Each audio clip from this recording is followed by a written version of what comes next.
Bonjour et bienvenue dans cette vidéo. Aujourd'hui je vais vous parler de Greta Gerwig à l'aide de mes anecdotes préférées sur sa vie sans parler un seul instant de Barbie parce qu'il y a bien plus à raconter sur son parcours. Vraiment bien plus.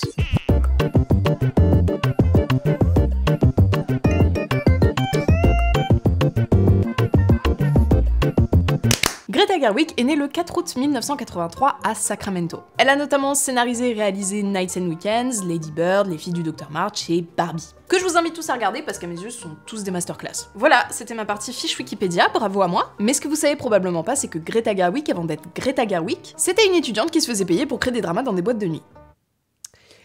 Et ça, c'est intéressant. Comme je vous le disais, elle est originaire de Sacramento, mais elle est partie faire ses études supérieures à New York, avec l'envie de faire du théâtre et de potentiellement devenir comédienne. Et comme beaucoup d'étudiants pour vivre, elle avait des petits boulots. Elle a été babysitter, tutrice et bagarreuse de bar. Alors oui, là vous comprenez rien à cet intitulé et c'est bien normal. En fait, elle faisait partie d'une troupe de meufs qui faisait des performances artistiques et qui était très souvent engagée par des patrons de bars ou de boîtes très fancy à New York pour foutre la merde. Concrètement, leur job c'était de gentiment faire chier les clients. Genre admettons s'il y avait un client riche qui prenait une bouteille, elles allaient boire à même le goulot pour l'emmerder. Ou carrément parfois elles devaient faire semblant de se bagarrer entre elles. Avec une totale complicité des gens du bar. C'était un job payé, oui.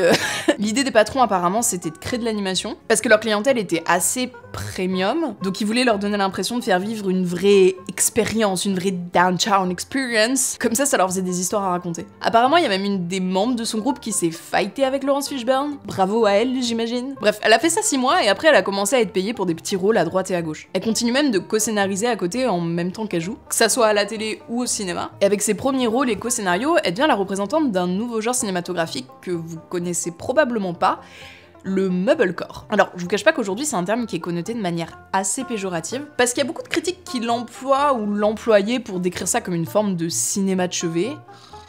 On souffle, mais qui à l'époque voulait juste dire que c'était des prods indépendantes fauchées, avec des tournages souvent improvisés, tournés avec les premiers appareils numériques. Probablement ceux avec lesquels certains d'entre vous faisaient leurs premières photos de vacances, mais qui trouvaient leur public dans ceux qui kiffaient le cinéma indépendant. D'ailleurs, certaines de ces toutes premières apparitions dans des films indés sont dispo sur Mubi qui sponsorise cette vidéo. Et bah alors que ce soit Anna Takes the Stairs, Nights and Weekends ou Greenberg, ils sont tous dispo sur la plateforme. Je vous en reparlerai plus en fin de vidéo car ça risque fort de vous intéresser pour les fêtes de Noël.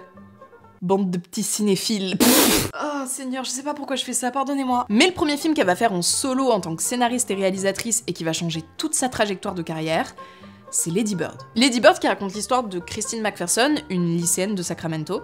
Tiens, qui veut qu'on l'appelle Lady Bird. Et qui s'oppose pas mal à sa mère Marion, donc toute la dynamique de l'histoire tourne autour de leur relation mère-fille et des histoires d'ados de Lady Bird. J'aime beaucoup ce film. Et qu'elle a mis 2 ans à écrire vu qu'à la base il faisait 350 pages. Je vous ai mis si ça vous intéresse la version de 120 en description. Bref, comme vous le savez, pour utiliser une chanson dans un film, il faut une autorisation. Et la playlist de Greta Gerwig pour Lady Bird était hyper spécifique, vu qu'elle est clairement calquée sur les sons de son adolescence. Du coup, pour demander l'accord des chansons, elle a écrit personnellement une lettre à chaque artiste dont elle voulait utiliser la musique, et surtout en lui expliquant pourquoi. Elle a écrit à Alanis Morissette pour Hand in My Pocket, à Dave Matthews pour Crash Into Me, et enfin à Justin Timberlake pour Cry Me a River, qui est peut-être la lettre la plus intime qu'elle ait envoyée. Dites-vous qu'elle commence par « Cher Monsieur Timberlake ». Je veux dire, qu'est-ce que je pourrais ajouter ? Vous êtes Justin Timberlake. C'est vrai. Et ça a marché vu que les chansons sont dans le film. D'ailleurs, sur le tournage de Lady Bird, elle a commencé à développer une dépendance à un truc très précis. Les Cheetos et le Coca Light. Elle demandait ça tellement souvent pendant le tournage, quand même 5 à 6 fois par jour, que son premier assistant réel a dû lui donner un nom de code, The Greta, pour que ça soit plus rapide à comprendre pour tout le monde. Et enfin, le dernier truc que j'aime trop chez elle, c'est qu'elle sait faire de l'escrime. Ah oui, celle-là, je pense que vous l'avez pas vu venir. You say on guard, prêt, allez. En fait, elle en faisait surtout quand elle était petite, mais elle sait toujours manier le fleuret comme personne. Et c'est assez drôle parce que dans certaines interviews, elle fait souvent le parallèle avec l'acting. Parce que dans l'escrime, apparemment, il y a une forme d'économie pour atteindre son objectif. Faut vouloir bien faire, utiliser les bonnes techniques, mais surtout aller à l'essentiel. On fait pas des choses qu'on n'est pas obligé de faire. Je trouve que la démonstration la plus parfaite de ça, c'est quand elle-même incarne Frances dans Frances A. Ok, ça y est, c'est le moment, c'est arrivé, je vais enfin pouvoir vous parler d'un de mes films préférés. Frances A, un film co-scénarisé et co-réalisé par Greta Gerwig et Noah Baumbach. D'ailleurs c'est assez mignon parce qu'ils se sont rencontrés sur le tournage et que maintenant ça fait plus de 10 ans qu'ils sont ensemble. Œuvre majeure du cinéma, extrêmement sous-cotée à mon grand désarroi. Disponible sur Mubi, oh my god quel hasard. Qu'est-ce qui se passe? Les planètes s'alignent, qu'est-ce qui se passe? Et qui raconte l'histoire de Frances et Sophie, deux meilleures amies qui vivent leur vingtaine chaotique à New York. On suit principalement Frances qui a la vie la plus chaotique des deux et qui veut devenir chorégraphe. Ça parle de comment elle a envie de tout et de rien, parce que dans la vingtaine tu peux à la fois tout faire et rien faire en même temps, mais aussi de l'évolution de leur relation à elles deux dans le temps. Voilà, fin du synopsis, je ne vous en dis pas plus parce que sinon je vais forcément vous spoiler un truc ou vous voler un moment du film, mais je ne m'en remettrai pas. Vous voyez ce moment où vous dites un truc et vous hésitez parce que vous vous rendez compte au milieu de la phrase que c'est quand même un peu bizarre, mais c'est trop tard! Vous avez commencé à le dire à quelqu'un et vous pouvez plus vous arrêter.